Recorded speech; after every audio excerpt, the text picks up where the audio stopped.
Media. How's everyone doing? Hello, everyone. Let's do charts. We have to do charts. There's so much news. I can't cover it all. I can't make videos every day because you guys won't join my private group and go to my website. Time is money, guys. Time is money. But I did make money this week. A lot of money. The market tanked for the last 2 days. Yesterday morning, I took profits, and the day prior, on my defensive stocks, military complex stocks. And that was like a solid 4x. Rotated more into my shorts, and the market tanked. For yesterday and today. It didn't tank, but it's rolling over. So I think we need to look at charts, because I haven't looked at charts in a while. I mean, I look at them personally, but I haven't made you guys a video on charts. And there's so much going on. Listen, Trump and Elon, I'm impressed. I mean, I'm impressed. I did not think they would do so much so quickly. I knew they would do a lot, like coming out of the gates, but they're actually looking into all of the corruption. They're actually talking about Fort Knox, auditing Fort Knox. What's next? The Fed? Like, what is happening right now is history. It's going to go down in history. And I think they have to do it. So here's my theory on what they're attempting to do. Obviously, there's so much debt that they need to roll over. I talked about it in my little, what was that video? With my little drawings and whatnot. They have to roll over 10 trillion. They have to refinance the government debt this year. And that ain't easy. We're talking trillions and trillions. So they're cutting government spending, which has to be done. Yeah, it's only a drop in the bucket so far, but $200 billion, that's something. It ain't nothing. It's a good start. I hope my audio's not clipping. All right, I have to check audio. Hopefully it doesn't clip. I did fix it. We have to look at charts. There's a lot going on. There's so much going on again. Gold's moving out of Europe into the U.S. because Europe's a vassal state of the U.S. And why are they doing that? Well, I guess we're going to audit Fort Knox. But honestly, I think they're not going to audit Fort Knox if the gold's not there, because that would be serious national security risk. Listen, we've had many... spreading of the freedoms in the sandbox. I promise we've got a lot of metal. Enough to back up. Well, probably there isn't enough to back up all the debt, but there's enough to maybe stabilize the system once it starts crashing. And that's what I think they're doing. That's why all the gold is starting to get bought up from Europe and heading towards the U.S. And how do I know this is like not just individuals doing it or banks? Well, because Europe is a vassal state of the U.S., and if the U.S. government tells Europe to, I don't give a shit, send me all my gold, and they're going to do it that day, right? The funny thing is, when Germany back in 2011 was asking for theirs, we were like, it's going to take us a few months. We'll think about it. Anyways, and that's why wars matter and who wins them. So let's look at charts. All right, here's the VIX. VIX needs to get above my blue line, $23, about $24. Once it gets above it again and it really starts running, like back here in 2020, if you guys remember, that'll trigger all of the algos. It's that simple. All right, NASDAQ. This time it's going to hit my blue line. It hit the 200 weekly moving average in 2020. In 2022, we hit it as well, but it was such an orderly sell-off, and they did that on purpose. Well, they were injecting liquidity at the same time. The news was ignoring it. Everyone still had FOMO, and they're buying the dip. This time around, inflation has pretty much wrecked everyone. There'll be some dip buyers, but they'll get wiped out quickly. And this time around, it's going to be a sharp one, just like in 2020. And in 2008, where is it? Man, you got to really go back. 15 years of QE. Here's 2008. It's going to do one of these next time around. Now, Trump loves the stock market, likes bragging about it, and he's not going to let it completely deflate. That's why they're already floating out $5,000 stimmies. I've been saying for years, they're going to have to do $10,000 checks to everyone. So they'll do 5,000, then like 6 months later, once it wears off or just doesn't work, they'll do another 5.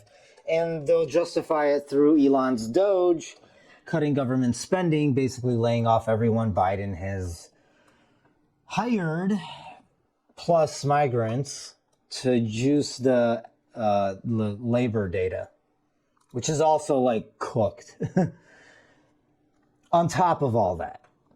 But so the government's been pretty much making all the jobs for the past 2 years, artificially as well, with the newcomers and giving them free money. Americans are so pissed.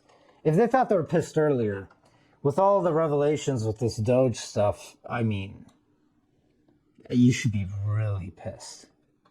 This is what we pay for.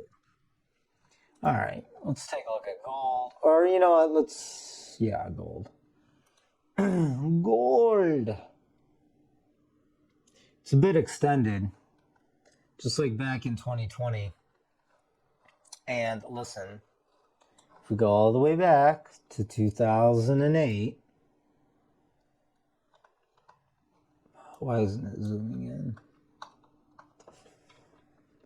Okay.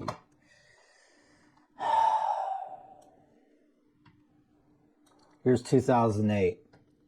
So it rallied as inflation went up in 2007, especially with oil. This time, not so much. But I believe oil is going to take off.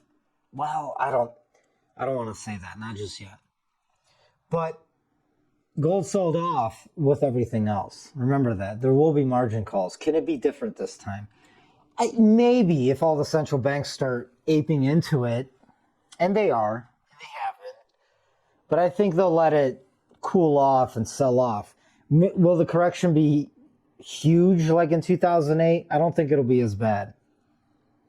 A 20 to 25% retracement in gold, which would take you around like $2,400, $2,200, is kind of what I'm expecting this time. There's definitely support at 2,000 for sure. It might wick down to 2,000 for like an hour or a day or something, but I'd start DCAing anywhere from 2,300. I'll start right there at 2,300. All right, but anyways, it needs to cool off. My indicators are already starting to signal we have about 2 more weeks left. 2 weeks to 5 more weeks left. Probably 2 weeks. 3 stretching it. All right, here's what's really important. The dollar index. DXY. Dollar measured against other fiats. Worthless monopolies. The dollar, it's probably going to hold up in this range between like 103 and 110, which is a huge range for a currency, for an FX. I get it. But it's probably going to find holding around, it's probably going to hold around 106 handle. And then it's probably going to spike back up. Why? Well, the market, if it corrects, right? The dollar goes up when the market corrects. But then, in anticipation, because markets are forward-looking, as soon as the correction's over with or slowing down, the dollar's going to start dumping because those $5,000 Doge dividends are going to come out. And not just that. They're doing that because they don't want the public to, get spicy when they do the bailouts, because those are coming. Massive bailouts. And then the dollar's probably going to tank. It's probably going to really quickly, within like a month, drop to like 90 handle. And then guess what? Inflation comes back. Stagflation, depression, hyperinflationary depression. And I said that. Remember my Titanic video? It's actually like the one I pinned to my YouTube channel. I talked all about this. And it's been playing out exactly as I said. Yeah, it's gone about a year, a little longer than I expected, because they made this fake AI bubble to prop it all up. And then Janet Yellen's been issuing treasury bonds at shorter term interest rates, basically doing stimulus while the Fed's been tightening. And I didn't think they would do that because that kind of puts the whole economy and everything in jeopardy just for a very, very short-term gain, but really sets up the system for disaster. I didn't think they'd be that stupid, but never put it past that old sweet woman. I wish I could talk like her, but nobody special finance guy does it very well. He's very funny when he does it. I really enjoy it. All right. Orange is gold. The green is S&P 500. And then the blue in the background, the histogram, is bond yields. Now, if my mouse wasn't so jacked up, I have like 12 mouses and they're all messed up. All right.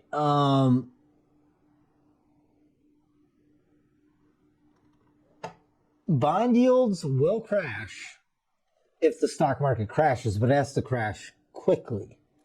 Because notice this is what I'm trying to show you. If I could zoom in. Here we go. Okay. Good.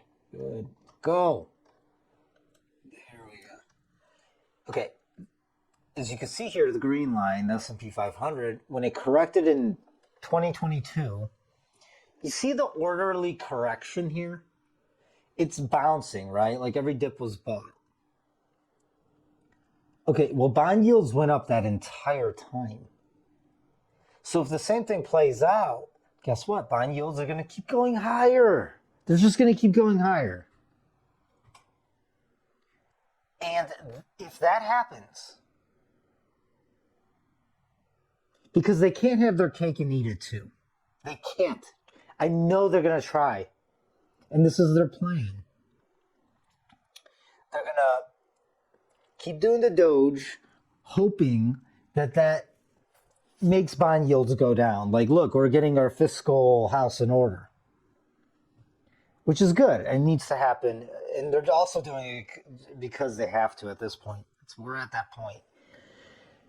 But is it going to be enough? I mean, they can't do enough of the Doge without causing a massive freaking recession because of the massive unemployment that's hitting right now.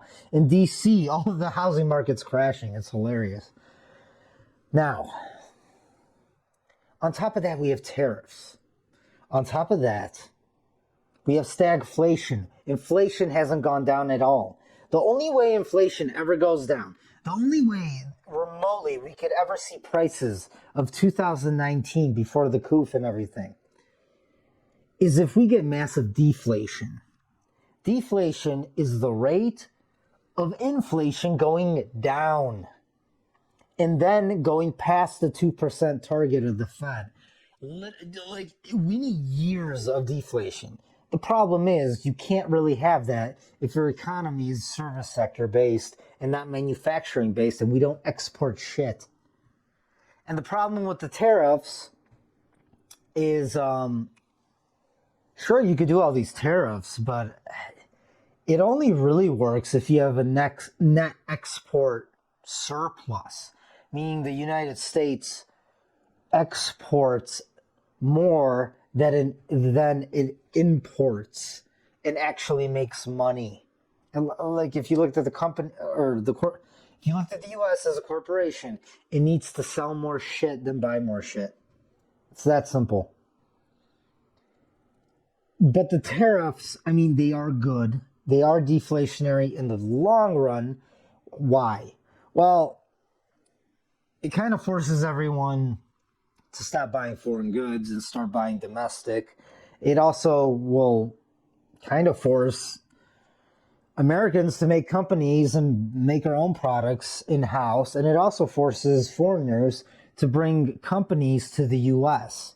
And then that will create more employment, manufacturing, and goods and products, right? That's what the U.S. needs. We need to undo 4 decades of artificially low interest rates and exporting American jobs abroad because the dollar's been the world reserve currency. That's one of the benefits of the world currency is we could just rack up debt and get the whole world to become our sweatshop and send us goods for pretty damn cheap.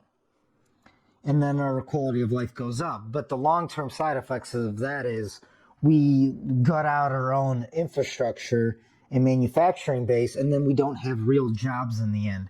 We have all these office jobs, and they're fake jobs. And how do we know they're fake jobs? Well, if you go to any major city in the U.S. after COVID, and you see when the sun is at dusk and at dawn, when the sun shines through these buildings, they're all empty. We never needed them in the first place. All this real estate, commercial real estate, and that was a byproduct of I'd say the 90s and the early 2000s. All of this commercial real estate. Back then, the economy was still running hot.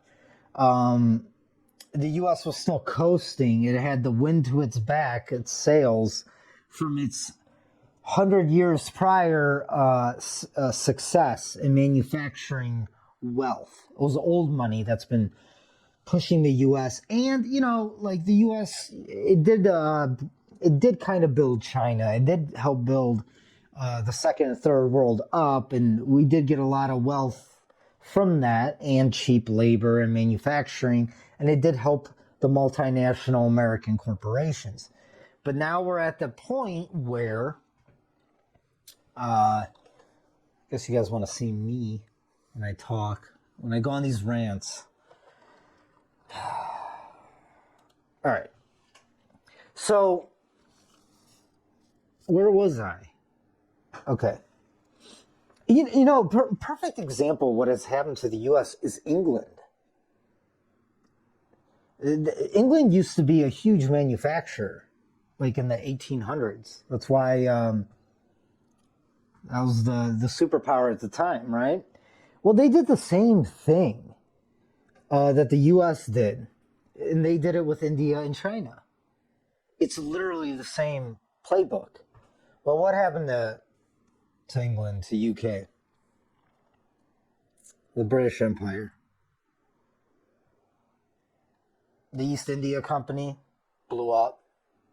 I kind of relate that to the big tech companies right now, especially NVIDIA and Apple and Tesla. Because how much of their revenue and income comes from actually China? You guys realize all of these not all of them, but a lot of these corporations, they have huge footprints in China. The Apple iPhones and all the Apple stuff. And I watch the markets every day, so my pattern recognition really picks up on it. When NVIDIA's dumping or Tesla's dumping, you know what they like to do on Wall Street? They like to pump Meta and then Apple to keep the indices up. The ETFs and the indices up. Now this game, they keep playing this game, but I think we're going to get to the point where all of the big tech giants, the Blade Runner stocks, the Mag 7, They're all just going to dump altogether. Why? Some sort of crisis. Something has to really break. It could be numerous things. Something has to finally break. The housing market is already crashing in the US. China has already imploded. And their housing bubble, massive. I'm talking like, I don't know, but it's minimum 10 times greater than the 2008 housing bubble in the US and, many places in the world, even back then. And now it's global. The housing bubble isn't just bad in the US, it's even worse in Canada with their non-fixed mortgage rates. How stupid is that? Australia, UK. A lot of hot money flew out of China after all their stimulus and came into Europe, Australia, New Zealand's just elites. But Australia, where else? Canada, and the U.S., California.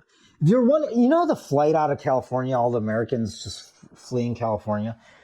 You have to wonder who was buying those homes, those overpriced homes in Cali. Chinese. It's the only thing that makes sense. Also, India, it's been like the all-star of the world economy for the past couple of years. They're finally, their recession's finally hitting. And a lot of manufacturing went to India. I keep up on motorcycles. A lot of introductory motorcycles that are kind of cool, like an Aprilia 457S, something like that in that class, built in India. I do think they have high quality, but still, it's yeah, you know what I mean.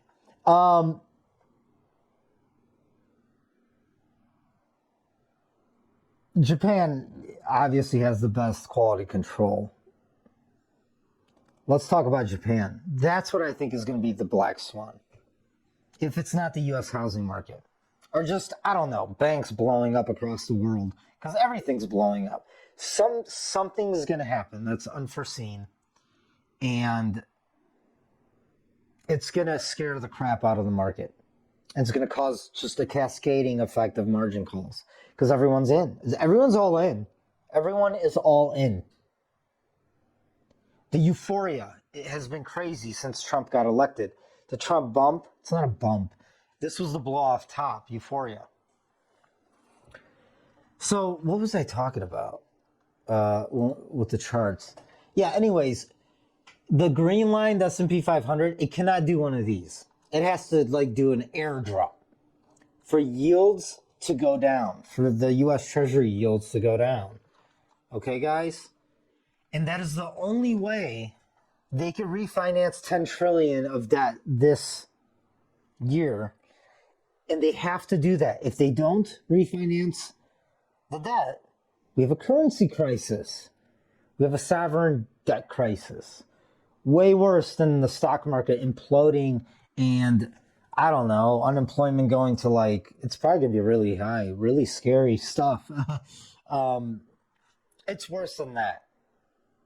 Because with a sovereign debt crisis, you get both. You get the best of both worlds. Everyone gets laid off, and the currency collapses at the same damn time.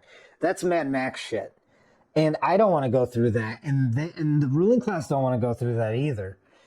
They're really going to have to go to Antarctica and bunk with the penguins if they don't listen to what the fuck I'm saying right now, and they don't take this shit seriously. You cannot have it both ways. I know Trump wants to win, and everyone wants a soft landing. It's impossible. At least give us a crash like 2020 for a month or two. It has all the malinvestment, all the fake jobs, all these empowered women in the U.S. need to lose their fucking fake jobs, and the men. And then it's back to work. real jobs, rebuilding the nation. We need deflation, a hard-hitting deflationary crash, so the debt could be rolled over. And then they could send out the Doge dividends. Honestly, I don't even think 5,000 is like enough to even spur like inflation. You want to know why? Because the average credit card debt is over. It's like 10 grand with high interest. And then on top of that, student loan debt's hit, which is, you know, I know a lot of people are like, oh, I can't believe you support wiping out the student loan debt. Listen, guys, I paid off almost $100,000 in student loan debt. Like, I don't want to hear it. You guys don't understand. Demographics is destiny.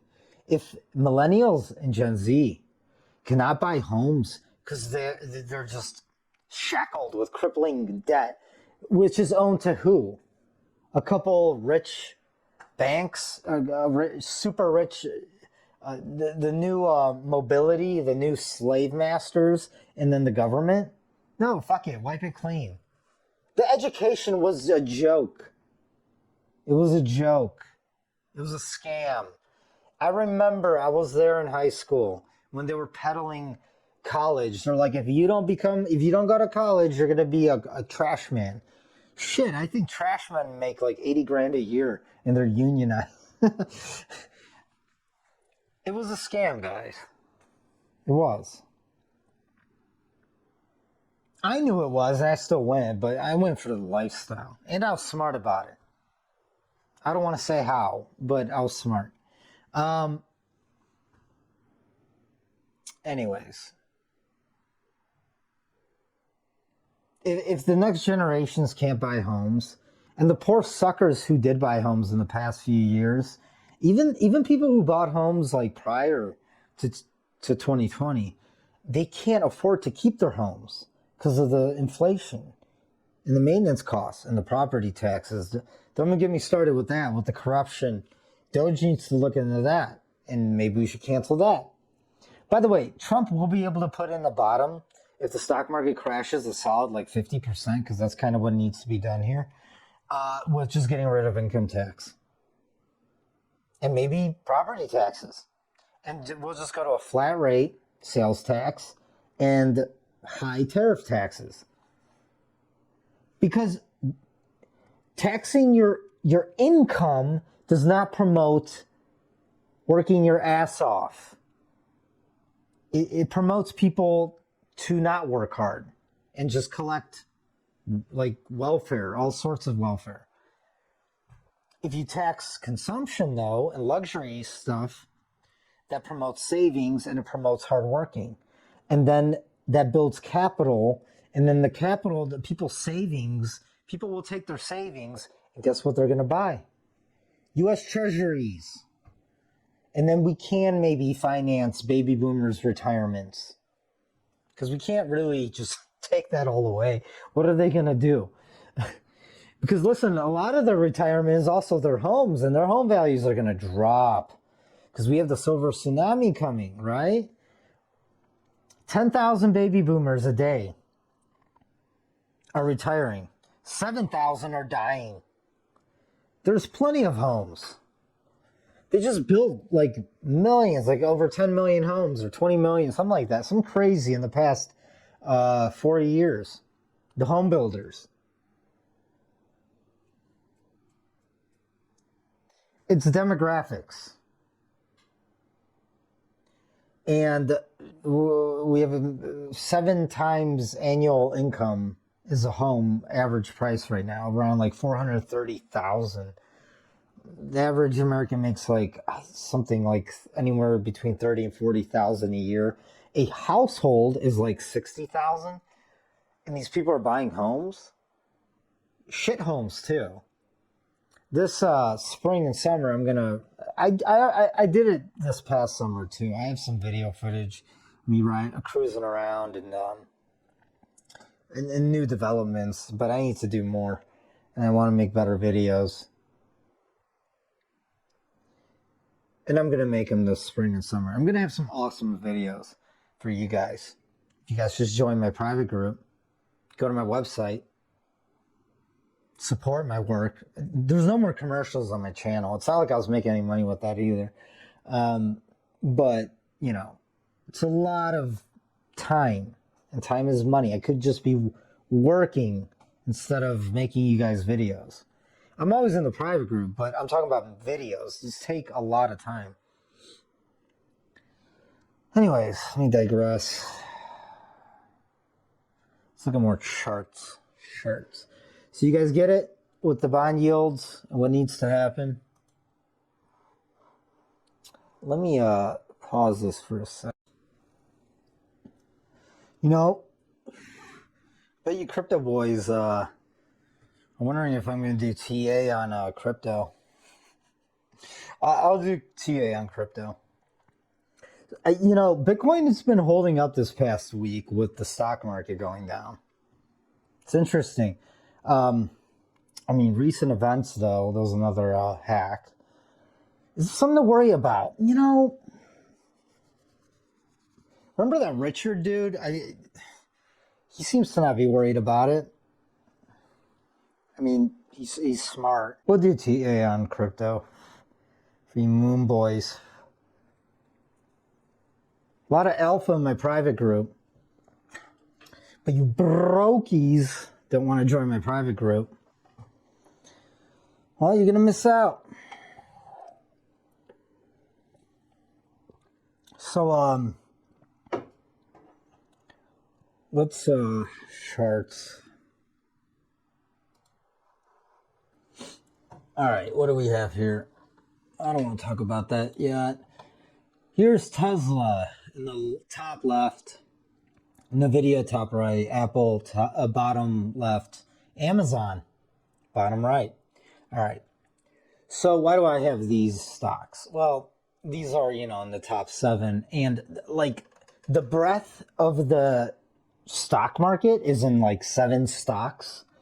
Everything else is kind of down and been in a recession for like years now. But everyone only looks at indices because of Ray Dalio, who's been on every commercial for years now, since 2020, warning everyone like he's a savior, although he's part of the problem, in my opinion.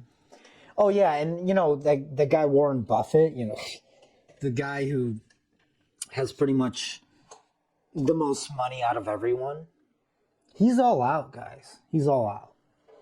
He's been selling for years now. He's out.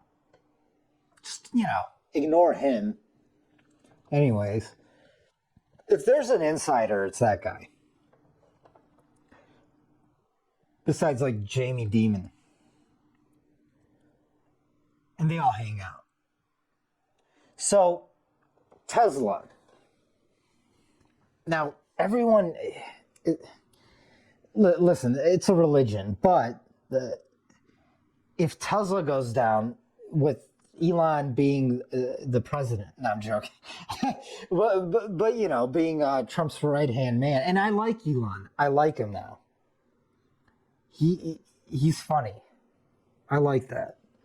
He's really funny. And he's exposing a lot, like way too much.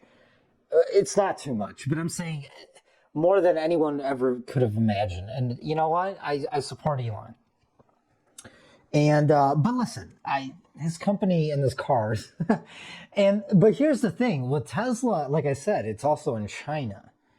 So once Tesla, and it's a huge weighting of the market now too. They added it to the, I believe, the S&P 500. If not that, then the NASDAQ. So China, and so Tesla is a canary in the coal mine for sure. NVIDIA, of course, the biggest bubble of all of them, like trillions and trillions of dollars in valuations. Why? I don't know, because they buy they make chips in Taiwan, also at risk from China, and DeepSeek was a big deal. We don't need these chips anymore. We're overabundant in supply of chips. but they keep doing massive spending, all these big tech firms doing massive capex to like prop it all up. I don't want to go too much detail about it, but if they stop spending money on NVIDIA chips, NVIDIA dumps and so will their stock. And it's going to happen. They can't stop it. They're just buying time by pretty much setting money on fire. And I'm talking billions and billions and billions, like hundreds of billions every quarter. Combined, all the companies. Microsoft, all of them. Apple, you name it. And then now we have Elon with Grok taking a portion of their pie, which is hilarious. Yeah, anyways. Just looking at these charts, guys, Tesla is definitely topped, in my opinion. Not financial advice. None of this is financial advice. I'm just some crazy dude ranting, all right? This is entertainment, if anything. I don't think I'm going to make an intro video because I don't have time. NVIDIA, I think it's topped. Now, sure, shit. How do I, oh, here we go. Well, there we go. Here's NVIDIA, the Wall Street cheat sheet, literally. Yeah, this is a bull trap right here. Back to normal, that's what everyone thinks. And then down she goes. Once this gap is filled all the way down to $88, that's all she wrote, guys. Could it bounce and do a giant head and shoulder? Maybe, but I don't know.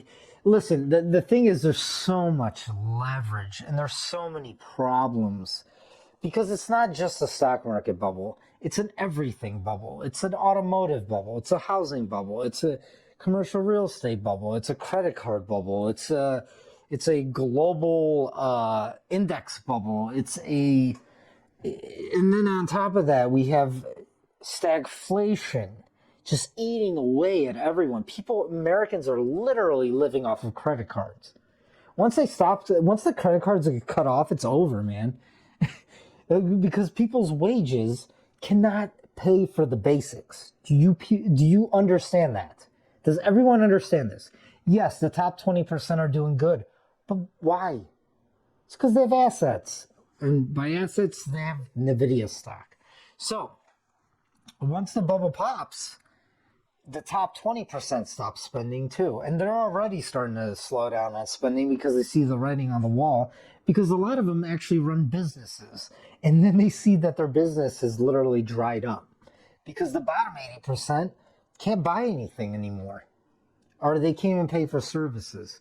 So the dentist is like not getting any work, and then they're getting worried. And I think the sentiment is now turning to realization that no, Trump can't just fix everything. And with all the layoffs coming for federal employees and then in the private sector as well, a lot of people are losing their high-paying jobs, and now it's oversaturated. The crappy jobs, it's oversaturated, and people aren't even going to McDonald's, guys. People can't afford a McDonald's.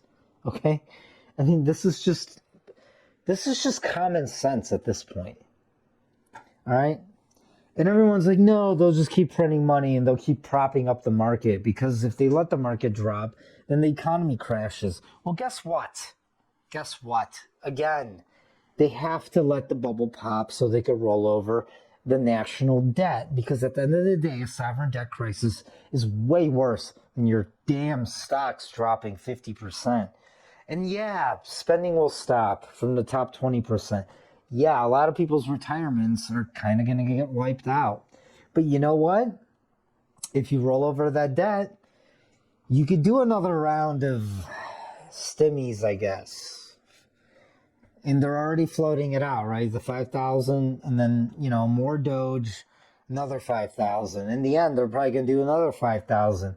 And then the only way the Federal Reserve could step in and kind of save the day, like it did in 2008, in 2020, is if they let the bubble pop. just like it happened. It needs to play out like in 2008. So what needs to happen is this AI bubble that's literally, DeepSeek really did just kind of show that the emperor is wearing no clothes.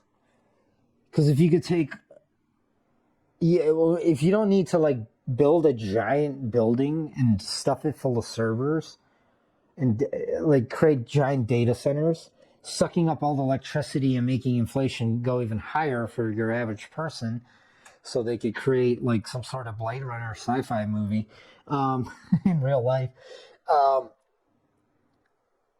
You could just download it for free now. It's open source, and then just tweak it and only use what you need. Then it's literally playing out like the .com bubble. NVIDIA is like pets.com at this point. Not really, but because it makes real stuff. But you guys know what I mean. You don't need $40,000 chips. And they're obsolete. Their chips that they make, they're obsolete within like a year or two. All right, Apple. Apple's important because Apple is, again, in China, just like Tesla, and they manufacture things. But their entire business model at this point is based off of like charging people to use the App Store on their phones. They don't even innovate or make anything anymore, and they're trying to get into the AI game, and they suck at that too. Apple is, I believe it's still the biggest market cap. If it's not, it's second in the entire world, right? And they prop up the indices with Apple. And another way they prop it all up is share buybacks, which should be illegal.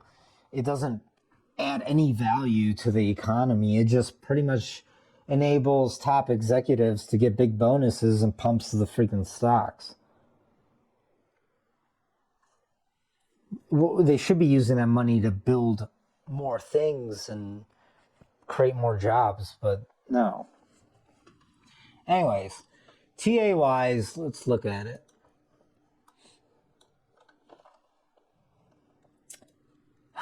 Can it make a new all-time high? Yeah, it could probably get up to like 270, but after that, it's done.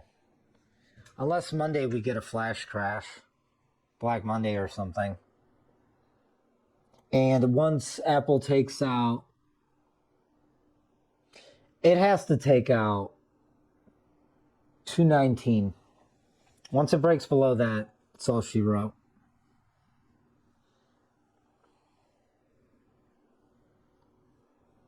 But they're going to try to pump it up to 270 so it holds the indices up and the whole thing, the whole house of cards doesn't come down.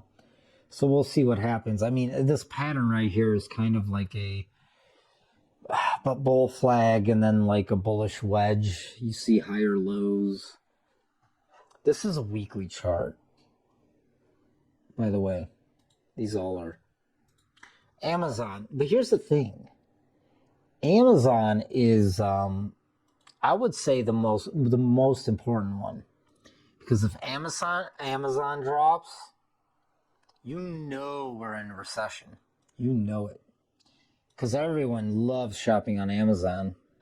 The sheer amount of volume they do, right, in the entire U.S. is, it's literally replaced all the malls in the United States. The indoor and outdoor ones. And if people stop shopping on Amazon, that's it. Now, recently we just had consumer confidence come out, and it's like, it's in the gutter. And Walmart it's projecting future earnings, and Walmart's warning that the shopper is done. They're tapped out. They're no longer doing discretionary shopping in Walmart. They're basically just going there to buy like the lowest quality food imaginable.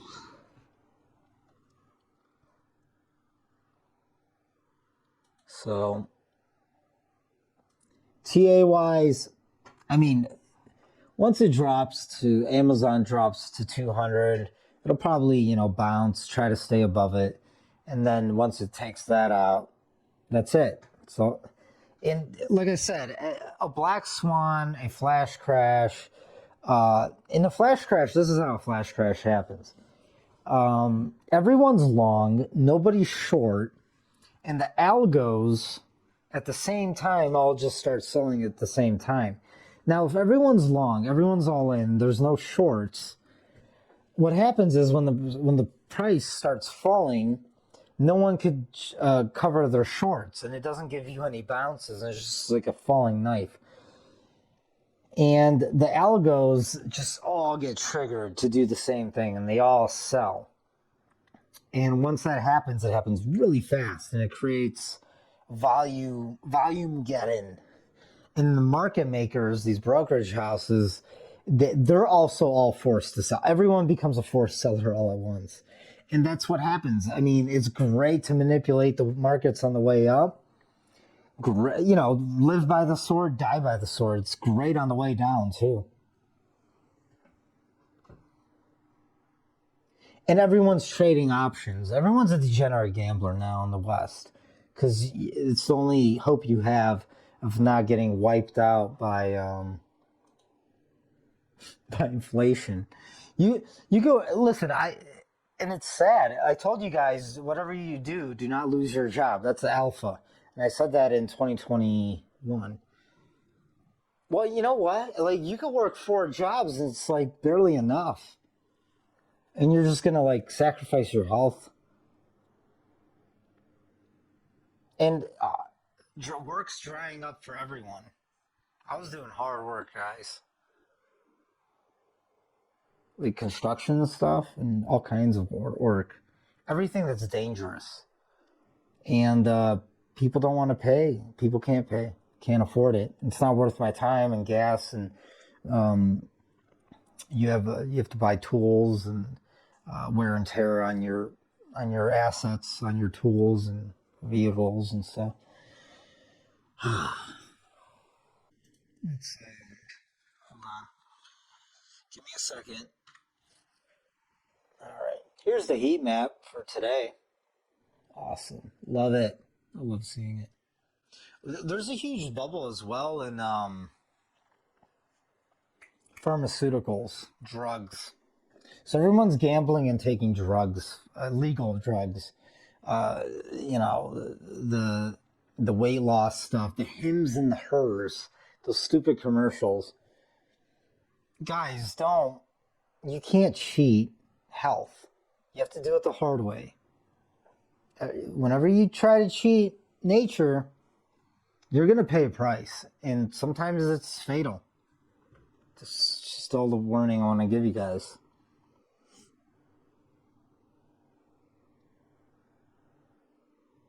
The tortoise always wins in the long run. The people put in the hard work for years and years and years. Like, I never took any synthetic stuff. I'm pretty ripped and jacked. The camera doesn't do me justice. I look way better in real life.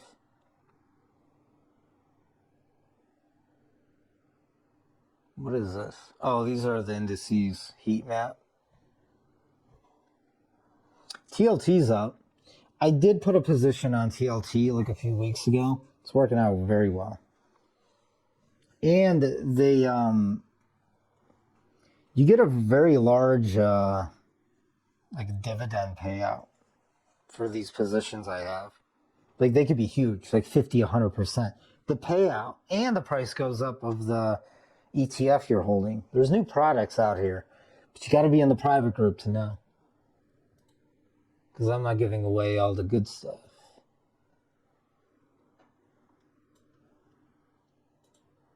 What was that? Some news. Let's look at some news. Stock market today, S&P 500 bloodbath as economic jitters intensify. Friday, ending the week with a loss to soft data flagging worries about the economy. Triggered sea of red. Germany is like suicidal, economically speaking. crazy. All of Europe is. Europeans, I feel bad for them. They're going to go through some very hard times. See, look at these articles. They really try to downplay DeepSeek. Global equity and bond funds saw significant inflows last week, with European stock funds recording their largest inflow since before the Ukraine war. Well, that sounds like a blow off top. Nissan jumps as Japan reportedly eyes Tesla investment after failed Honda deal. Listen, the auto manufacturers, they're backed up. They're backed up years. You can still find a new 2022 truck or vehicle at the dealerships. And then I don't see anytime soon people being able to afford new vehicles because their credits are getting annihilated, especially student loan borrowers. So if you want to be smart, just hold on to your car, your used car. Hopefully you didn't buy a new one in the past few years like I told you not to. And you just keep fixing it. If you can fix it yourself, even better. Save like $100,000 in like 5 years span. If you think of the interest on the loans for cars these days, the average price of a new car is still like $45,000. It's insane. A truck average price is like $70,000. Insane. Like, what are they thinking? Do they know what an average person makes? Of course, you see boomers with new trucks. You know where that money comes from? Stocks. And that's why stocks going up is inflationary. It's also stimulus. That's what people don't understand. I'm like, guys, the more the stock market goes up, the more people can sell and just buy stuff in the economy. It's called the wealth effect as well. So let's see. So if your cryptos and stocks are going up, you're also more likely to take on more credit card debt and more debt, auto loan debt, toys debt, jet skis and RVs and all kinds of stuff. Because you see your portfolio and you're like, well, I could sell it if I get in trouble or if I can't finance the loan. All right, here's a black swan, the Japanese yen carry trade. It's still in the game. As you can see right here, once the Japanese yen falls, means the dollar goes up to 160, the yen carry trade starts blowing up. But the yen actually strengthens when the stock market goes down. Why is that? Because people aren't doing the yen carry trade. What they're doing is they're selling U.S. stocks and they're buying back their yen to pay off their yen loans that they took out for cheap. Because the yen, you can take out cheap loans from Japan, like billions of dollars, because the interest on them is so low, and then just take it and buy U.S. stocks and get mad gains on the stocks, and then sell some stocks and pay off the yen loan. So Japan has literally been sacrificing their own economy to pump the U.S. stock market. Crazy. But that unwinds and unravels. So, oh shit, I didn't show you guys the chart. I was looking at this. This was the chart I was looking at. So it goes to 160. Did I show you guys? I was reading a headline. I don't know. All right, let's this is important.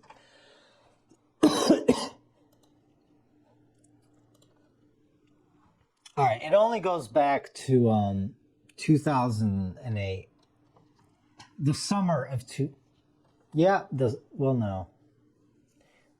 the first of 2008, like the first month.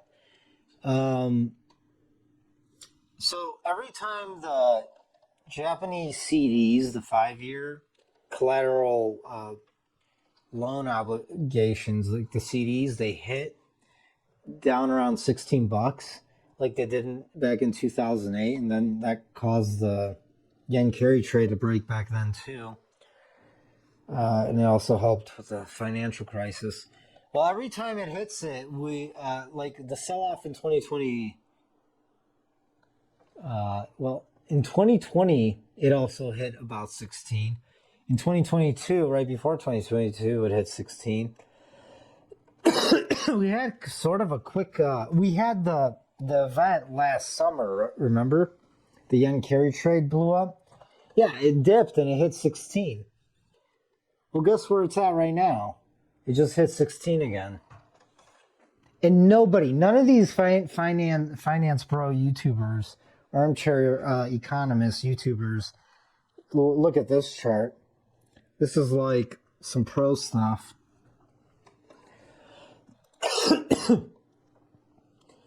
And I think that's all I have. Oh, no, I have another very important one. All right. What is this? The green chart is S&P 500. Yeah. And then the blue histogram is the 10-year treasury. And, you know, you guys know this. I like to look at this. Because the 10-year and the 30-year are like the interest on your credit cards, your home mortgages, auto loans, and small business loans. So 10 years at 4%, 4.42. And, you know, I've said this. At 4.5, things start breaking. At 5, things really start breaking. Anything above 5%, like the whole house of cards comes undone. And you can see that, right? Like in 2000, in the dot-com bubble, yields dropped, the 10-year dropped with the stock market, but it rose with the stock market until it finally broke the bubble. Same thing happened in 2008, right? And 2020, same thing happened, but here's what's funny. In 2020, yields dipped, but they didn't like crash with the market. They went straight back up. But that's because in 2020, the crash was canceled because of the massive stimulus, the $6 trillion, right? So then yields, of course, spiked as soon as that was announced. And the crash was only for like a month and a half. So yields went up. And they've been up around that range, around the 4% to 5% this entire time. Now, if they do the Doge dividend before the market dumps, yields are going to go up. They're going to go above 5%. They might run to 6, 7%. And if that happens, guys, it doesn't matter if they send out the 5,000 dividend stimmies. Well, market's going to dump a Rooney like never before. And I don't know if Trump knows that. I don't know if his new Treasury Secretary knows that. Because apparently they're trying to do the soft landing or eat their cake and have their cake and eat it too. I don't understand that saying, but people say it, and we all know what it means. So, of course, if you get a cake, you're going to eat it too. Like, who said that? Whatever. And here's what's funny. The yen carry trade blows up at the same time. So will Europe. Europe's going to have this probably this spring or summer. They're going to have a debt crisis, a sovereign debt crisis, like what was it? Not Sicily. The Greeks did in 2011. Yeah, it's going to happen to Germany this time, and probably the UK, and France. And then on top of that, China. China is really bad, guys. And on top of that, India now is going into recession. And you know, it's funny, Canada also. And what's funny, well, it's not funny. None of this is funny, but Canada and Europe, they They've already pivoted and they're already easing. And so did Powell, right? A few months ago. That was the biggest mistake ever. Political or not, well, I don't know why he did it. He did it because he's stupid. That's why he did it. Or maybe it was pressure. He didn't want Orange Man to come back. Listen, guys, I don't know. These people don't care. They don't I don't think they really understand the ramifications of their actions. And they're just playing with global economies, and, billions of people's lives, because when these tragedies happen economically, unfortunately, a lot of death comes from it, because people will resort to alcohol, drugs, depression happens, and wars break out. You name it, and it's the fourth turning, right? It's the fourth turning, unfortunately. Oh, okay. I guess I have to do crypto now. I almost forgot. Crypto coins. Okay, let's do Bitcoin and ETH first. Weekly charts. Bitcoin looks neutral for now. ETH has some support here and a buy signal on the weekly. MACDs, volume indicators. I'd say it's not that great for Bitcoin. On the weekly. Same goes for ETH. Let's look at the daily. Let's go to 3 days. It's looking like maybe another small bounce for like not long, a week maybe or two. But it doesn't matter if the markets drop hard enough and there's some sort of black swan event. Of course, we don't know when that is, right? It just doesn't look that great. I mean, you could say, oh, Bitcoin's in a bullish bull flag. I really care about ETH, though. We all know why.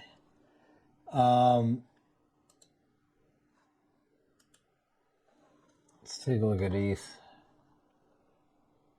This is kind of a bull flag, kind of. On a super long time frame, but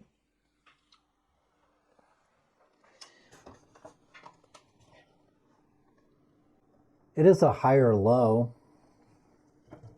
The 203-day moving average. Yeah, it's like right below it. Well, it needs to hold right here at like 2,700. And then bounce. But how high is that bounce really going to go? It's going to hit resistance, obviously, at about 3,100, probably 3,000. It doesn't look too great. Can it run a little hot? Maybe get up to like 3,300? Sure, but by then, something's going to happen on the macro, in my opinion. I do have a buy signal on the weekly. And the MACDs do line up for ETH. So alt season, right? So Bitcoin sells off and maybe ETH and alts go up. How high? I don't think new all-time highs. I think it's going to run into resistance at 3,300 and probably fail. And by then, something's going to happen. Something bad's going to happen. So maybe a couple more weeks, 3 weeks at the most. And that's if, Monday doesn't open with like some sort of like flash crash. And, futures and it's pure play on liquidity, and stocks also affect crypto. Let's look at our Hex coin. Shit. This is the Ethereum one. Looks like a dead coin. Looks like the Wall Street cheat sheet had died. Well, you know, well, what's the possible downside versus the upside risk? Let's take a look at Dex Screener. Listen, right now I just really want to see best shitcoin, meme coin of Richards go up.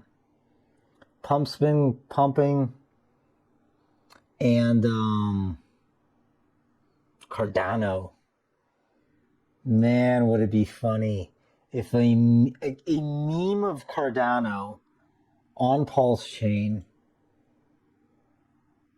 just like took the real one. Be hilarious. And it would have to go high. It'd be hundreds of X. But I think it could happen.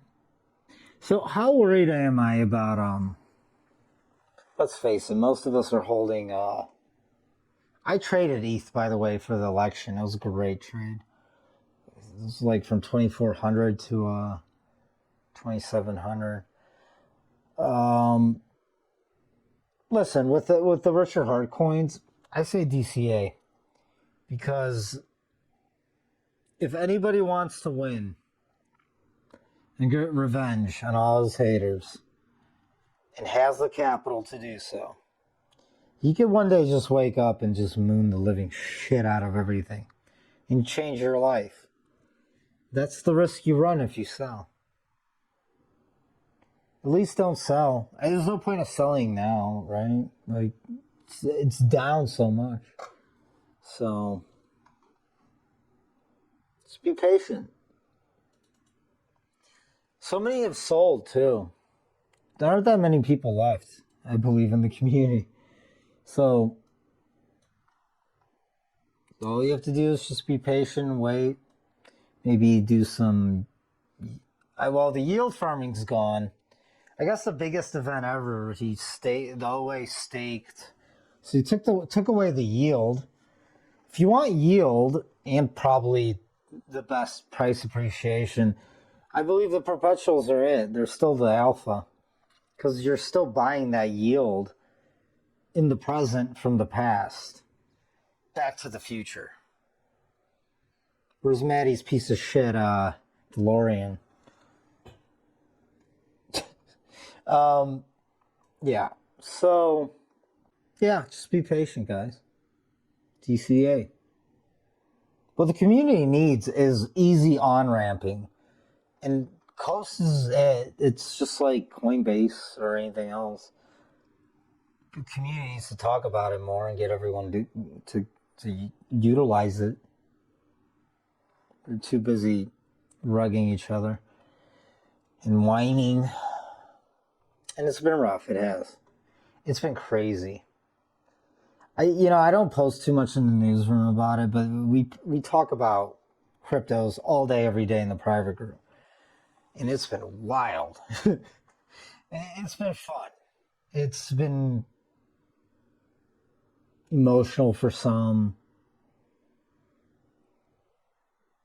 Obviously, if you're all in on crypto, if you ever over-invested and you need the price to go up and you're struggling right now because of stagflation and whatnot, like, you should have thought of that.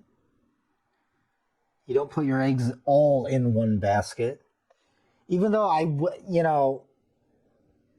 it's easy to say. It's easier said than done.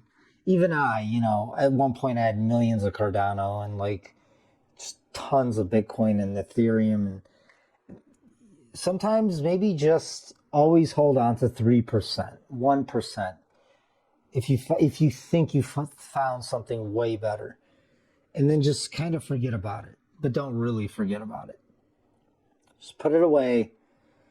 Come back in many years from now.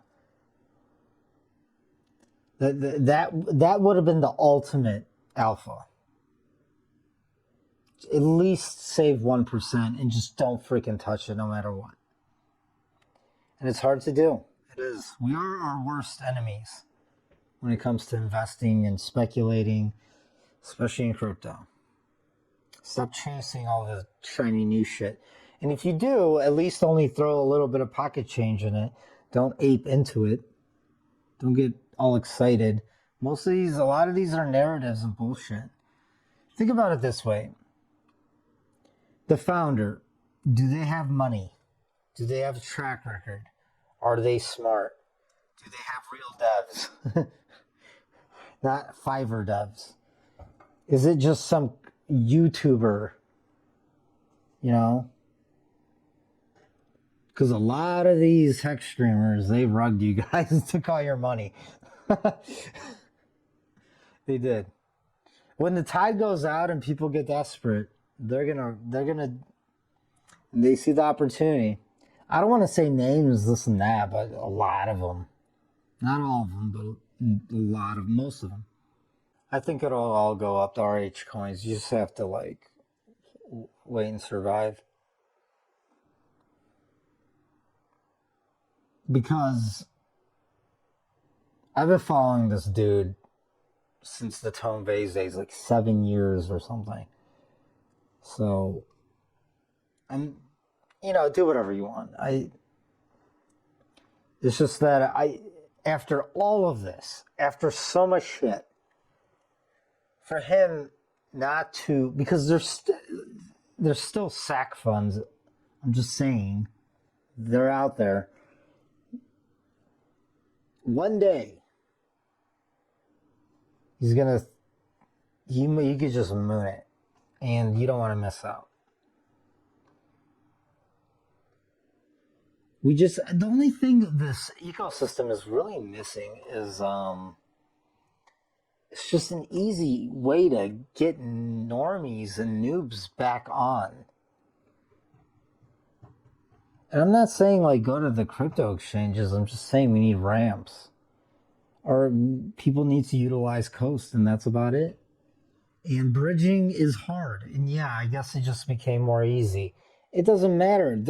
Most people who are in crypto now, I would literally say 70 to 80%, the money inflows, it comes from normies and brokerages and exchanges and the stock market.